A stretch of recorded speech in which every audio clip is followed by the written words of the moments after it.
बहुत समय पहले हस्तिनापुर नामक राज्य में एक वीर और धर्मनिष्ठ राजा रहते थे। उनका नाम था राजा शांतनु। राजा शांतनु केवल युद्ध कौशल में ही नहीं बल्कि न्याय और धर्म के पालन में भी अद्वितीय थे।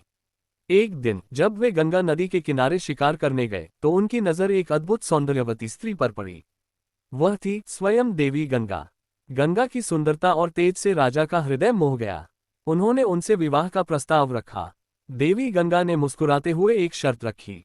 राजन, मैं आपसे विवाह करूंगी, लेकिन आपको वचन देना होगा कि आप मेरे किसी भी कार्य में हस्तक्षेप नहीं करेंगे, चाहे मैं जो भी करूं।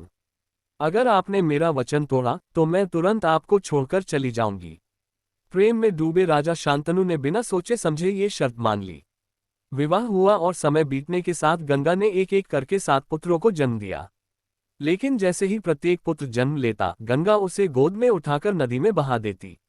राजा शांतनु का हृदय इस घटना से बार बार टूटता, लेकिन उन्होंने गंगा को दिया हुआ वचन याद रखा और चुप रहे।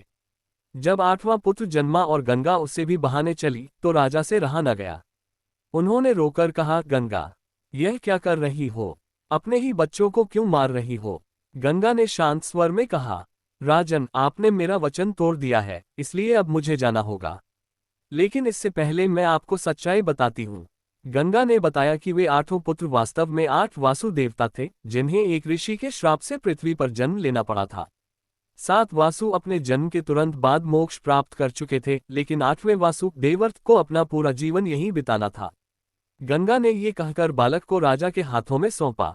यह आपका पुत्र है, इसका नाम देवर्त होगा और आगे चलकर यह संसार में भीष्म पितामह के नाम से प्रसिद्ध होगा। इतना कहकर गंगा अदृश्य हो गईं और यहीं से महाभारत की महान कथा की नींव पड़ी।